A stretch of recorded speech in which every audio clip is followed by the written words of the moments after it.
excited to have some special guests with us today. I'm very excited. Please be respectful and attentive audience. I know you will be. We're just going to kind of let things happen organically, I think, right? Mm-hmm. And whatever we want to talk about, or wherever we want to go with things, we'll go. So it's Alicia. Yes. And say your last name for us again. Olatuja. Olatuja. Alicia Olatuja is here, and your concert is tonight. Yes. And it's here with the Sioux Falls Jazz and Blues Society. So we'll turn it right on over. Well, hey! Hi! Well, I'm super excited to be here, and this is David Rosenthal, my guitarist. He's like my right-hand man. You know, between the two of us, we have so many crazy experiences, so I want to leave it open for you guys to be able to ask us and pluck whatever you want from our experiences. But I'm super excited to be here. This weather is crazy. I saw people running, screaming into school. I get the screaming going into school, but the running to and screaming that makes sense. So I opened the door and I was like, okay, I get it. So I'm really glad to be here. It was great seeing. I mean, I don't know how many of you in here were just in the choir from the previous hour, but I just loved it. I loved it. It just brings back so many memories. When I did. What's the name of your choreography? Show choir, okay. Ours had like some lame name. I don't even remember what it was, but we did cool stuff too, but we were doing, I don't know if you guys ever saw Sister Act 2 with Lauryn Hill. We did Joyful, Joyful. That was our tune. And I remember I like really fought for that solo in the beginning. It was a whole like scandal. The whole thing was crazy. But so anyway, you brought back memories. So I'm here to provide you with any insight, stories. We got them, believe me. And I remember every single step in between. So if you have any questions, also I would love to hear you all sing. And if any of you, hey. One guy's like. If anybody has a solo that they would like to sing and just get some input, I'm here. Let's just make the most of it. But for the most part, I'm here mainly for just questions, answers, and Dave as well, examples, all that kind of cool stuff. So don't be shy. I don't think you guys are the shy kind. I'm not getting that in the air. So whatever you want to ask, go ahead. Yes? How do you like the snow? The snow? Well, originally I'm from Missouri, so this ain't got nothing on Missouri. Missouri snow is like you're like, it's crazy. But New York snow is cool, and then it's just not. And then all of a sudden people are like stranded, and they're like up to their waist, and like where the dump trucks push the snow. And also in New York, it's really beautiful when it snows for like 5 minutes, and then the snow is just black. It's just like, come on, it's New York. And then it's yellow.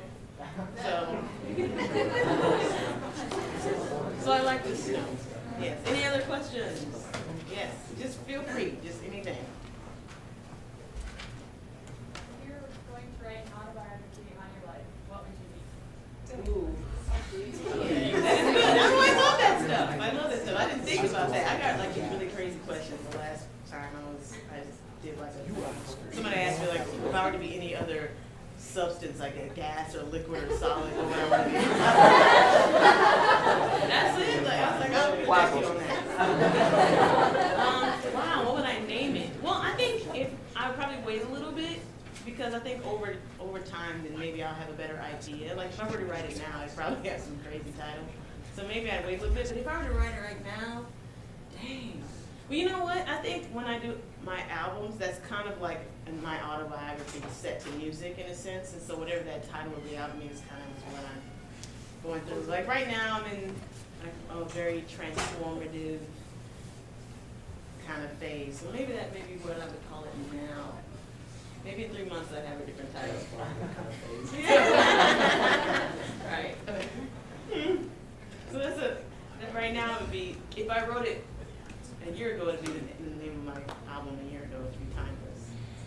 It would be how things look different over time, how different experiences, like right now it's going to appear so different to you in 5 years. You're going to look back on high school and it's going to be a totally different perspective. So maybe that's what I would call it. Yes. What drove you to get into jazz music?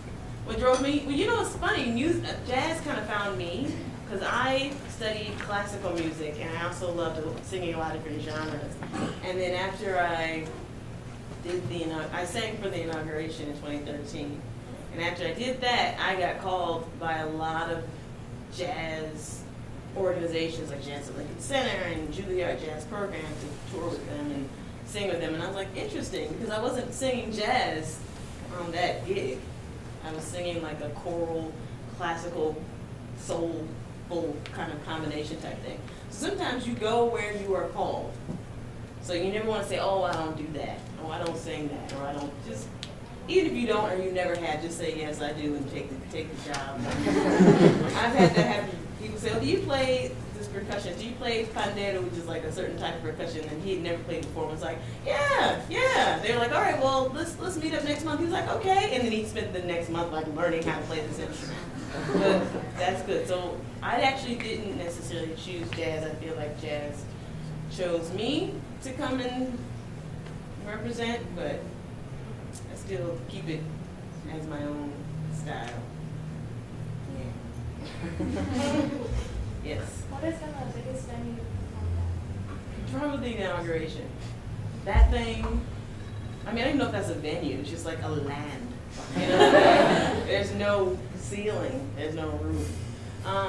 When I was singing at Brooklyn Tabernacle, I mean, I'm touring now, so I can't there. I mean, that particular church holds 3,500 people, and they have 3 services. So on average, you're singing for about 10,000 people a weekend. And that's not including like the overflow area that they have across the street. So that's like a consistent thing. But I would say the inauguration was crazy. Like you couldn't, it was just a wave of like just a sea of people. It wasn't even like an audience anymore. It was just like something else. And that didn't include like how many people were watching. So obviously that's the biggest performance I've ever done. Yeah. How were you chosen to sing with the inauguration? Well, it was kind of crazy. We were invited, the choir was invited to sing months before the president was chosen, so it wasn't like anybody had like a particular political affiliation. They just said, okay, fine, we'll do it. And then they recorded the album before we did it so that it'd be ready, ready to sell. But so I went in and they asked me to do it because of this particular sound that they wanted.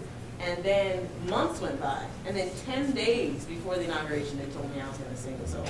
So I thought they were going to find somebody famous or whatever to sing. They were like, Beyonce's going to be up there, and then Kelly Clarkson's going to be up there. So I thought they were going to have like a guest singer sing the solo that I sang, and I'm okay with that. Like, you don't really own any music anyway. You think you do, but you don't. There's no solo that's yours.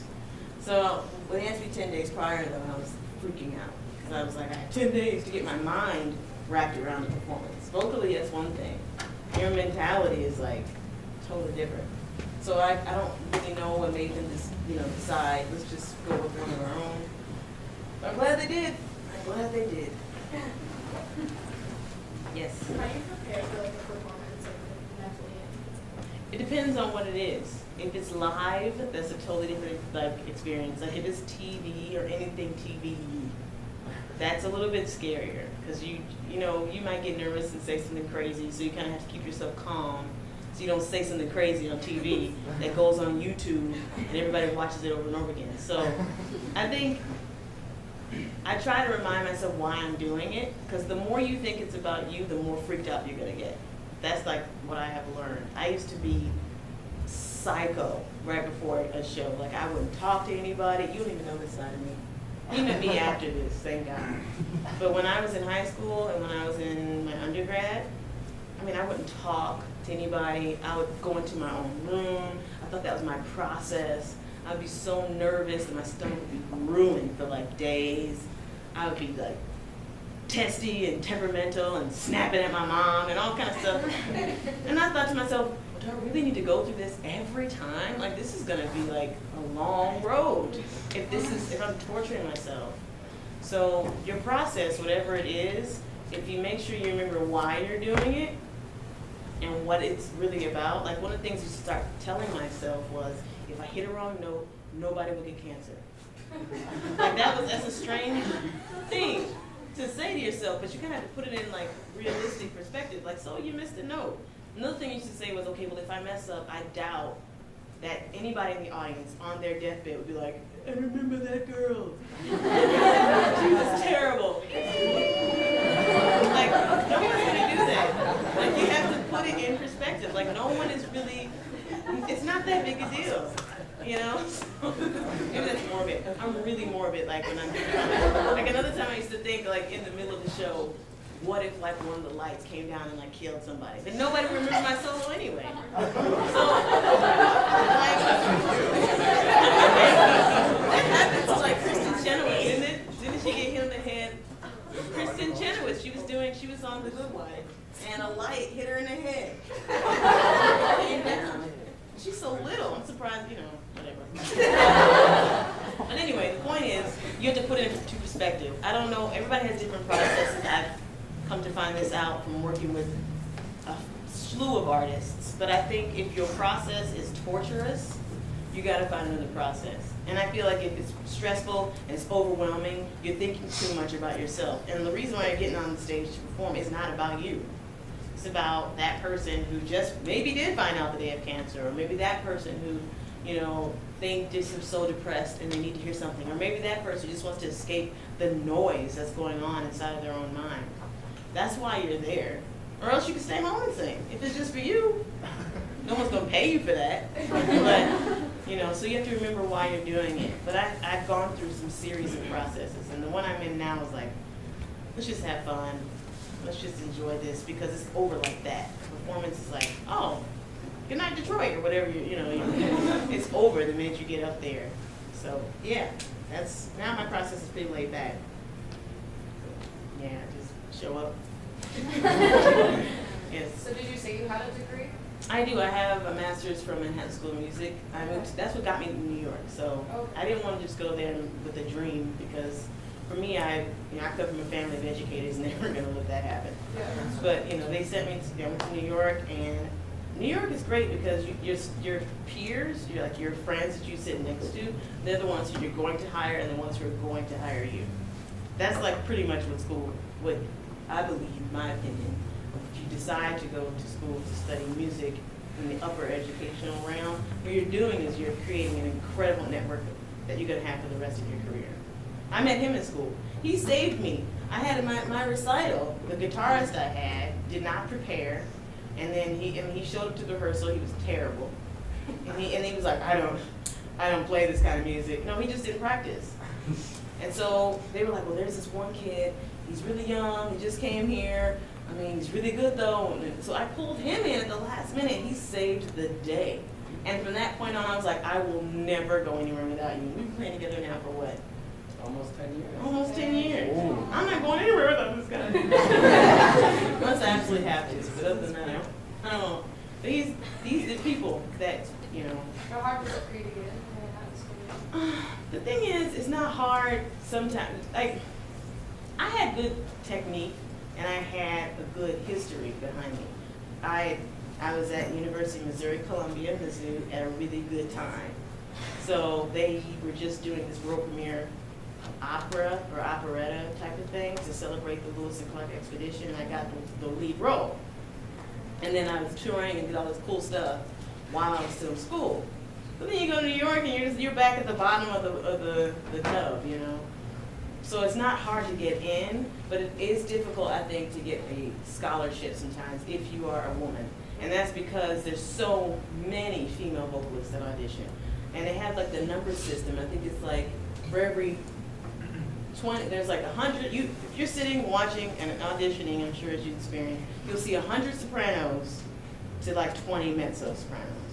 And then maybe you'll see 100 sopranos before you see 10 tenors, and maybe you'll have 5 bass baritones. So if they just give it to the men. It's just, you know, because they want them and but now I think they're being a bit more open, but it's just the sheer number and how rare it is to have a young bass baritone.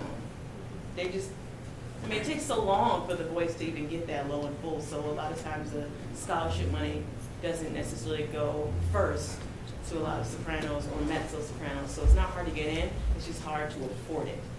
So, but once you get in there, just take out some loans, and spend the rest of your life paying it back.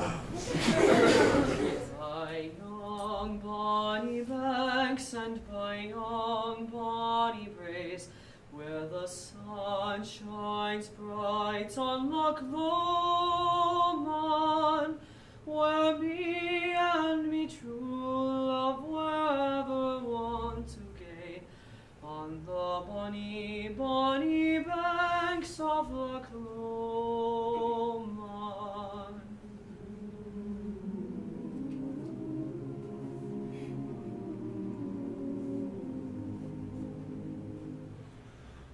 Oh, you'll take the high road, and I'll take the low road, and I'll be in Scotland afore ye. But me and my true love will never meet again on the bonny, bonny banks of Loch Lomond. 'Twas there that we parted in yon shady glen, on the steep, steep sides of Lomond, where deep in purple hue the Highland hills we view, and the moon coming out in the gloaming.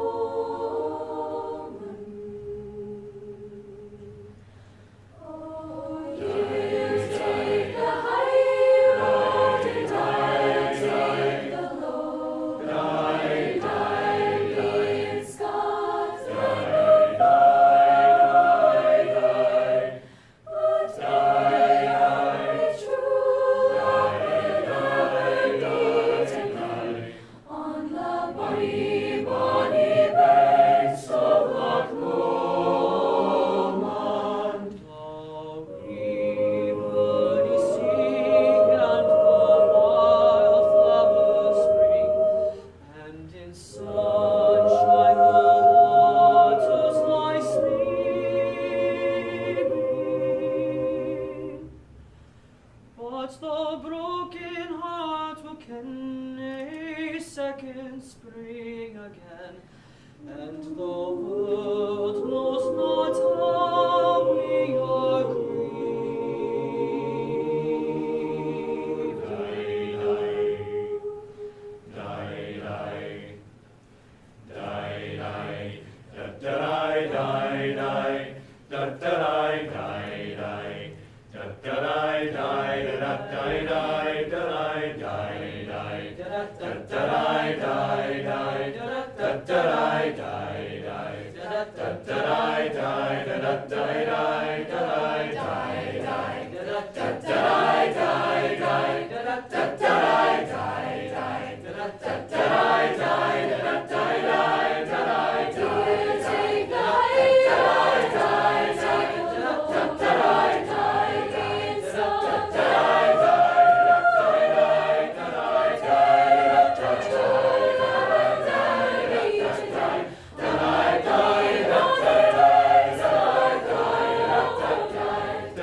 dang, how much time do we have?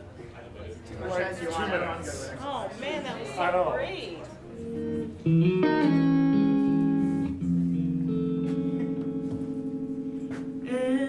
Everything must change.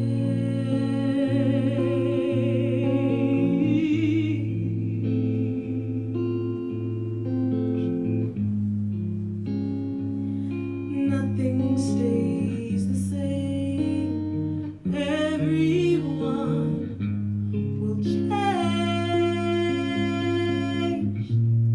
No one and nothing goes unchanged. The young become the old.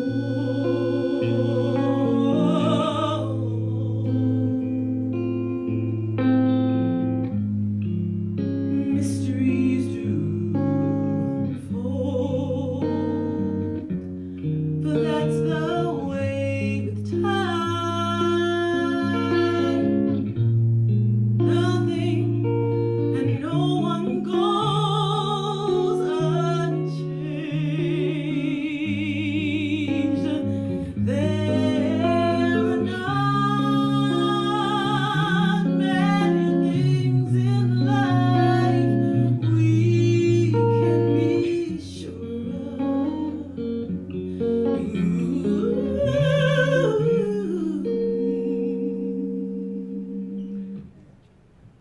Except the rain comes from the clouds, sun lights up the sky, and hummingbirds do fly. The rain comes from the clouds, sun lights up the sky, and hummingbirds do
Thank you guys.